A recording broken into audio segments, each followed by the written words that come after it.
Bonjour! La semaine dernière, dans le cadre du prix Coup de pouce des premières lectures, nous avons lu Aller m'aimer. Cette semaine, je te propose de découvrir Le permis d'être un enfant, écrit et dessiné par Martin Page et Ronan Badel. Le permis d'être un enfant. Le permis d'être un enfant, Martin Page, Ronan Badel. Astor est un enfant rêveur. Il aime observer les fourmis et les dessiner dans son carnet. Il aime aussi cultiver des légumes étranges dans le potager de ses parents.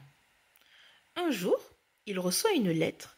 Il est convoqué par la commission de l'enfance. Astor n'a jamais entendu parler de cette commission, mais la lettre a l'air officielle. Alors, il se rend à l'adresse indiquée. Il frappe à la porte de la commission de l'enfance. Deux hommes et une femme se tiennent assis derrière un grand bureau. Un des hommes a une moustache, l'autre une cravate. La femme porte un chapeau. « Bonjour, je m'appelle Astor. J'ai reçu une convocation. » Il pose la lettre sur le bureau. L'homme à la moustache ouvre un dossier, regarde fixement Astor et dit « Nous avons étudié ton cas, et tu n'es pas un enfant très convaincant. Tu ne t'amuses pas de la bonne façon. Tu es très bizarre, et puis tu aimes des choses que tu devrais détester, comme les légumes. Franchement, tu n'as rien d'un enfant. Nous sommes désolés de te le dire, mais tu vas perdre ton permis. »« Il y a un permis pour être un enfant ?» demande Astor. « Il y a un permis pour tout. »« Mais j'ai 6 ans et demi, je suis un enfant !» s'exclame Astor. « Ça ne se voit pas !» grince la dame au chapeau. Astor est désolé. Il a l'impression d'être en faute. Si tu veux qu'on te considère comme un enfant, tu n'as qu'une solution. Passer plusieurs épreuves et prouver que tu es un enfant comme il faut. L'homme à la moustache, celui à la cravate et la femme au chapeau ont l'air si sérieux. Astor accepte.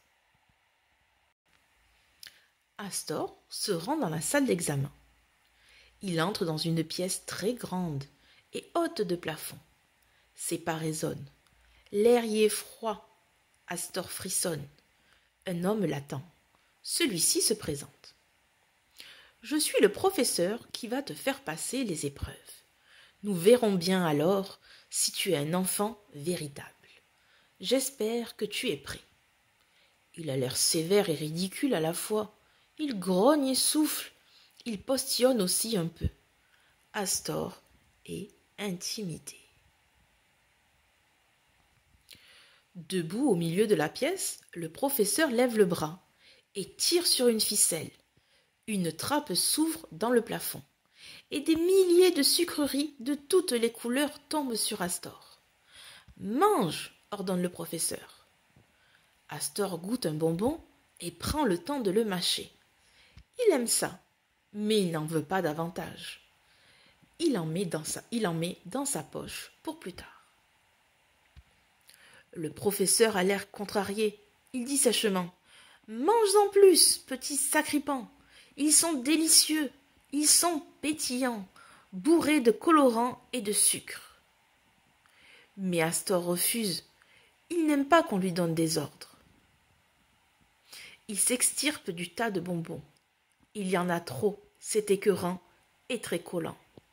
Mais ça lui donne une idée. Le professeur est déterminé. Très vite, les épreuves se poursuivent et s'enchaînent. Mais le temps passe. Le professeur se décourage. Astor, lui, commence à s'ennuyer.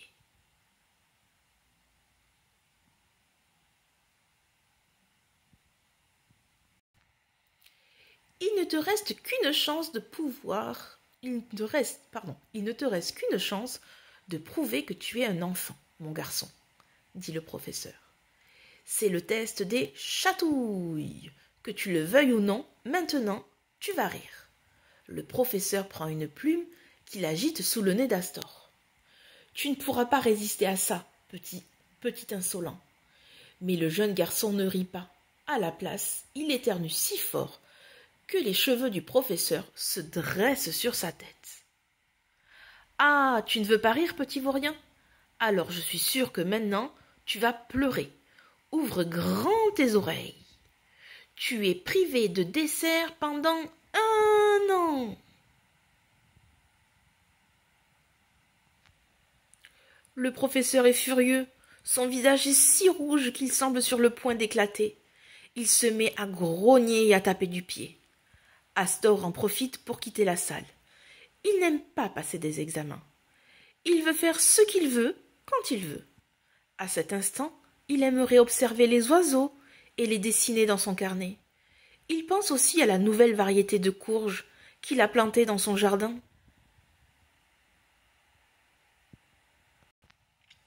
Je te propose de faire une pause avant de découvrir la suite. N'hésite pas à raconter l'histoire à tes parents, à leur dire ce qu'il te plaît, ce qui ne te plaît pas. Rappelle-toi, il y a l'histoire, il y a les mots, les couleurs, les formes, les dessins, comment sont les personnages, à quoi ils ressemblent. Voilà, n'hésite pas à dire tout ce qu'il te plaît et tout ce qui ne te plaît pas. À plus tard pour la suite.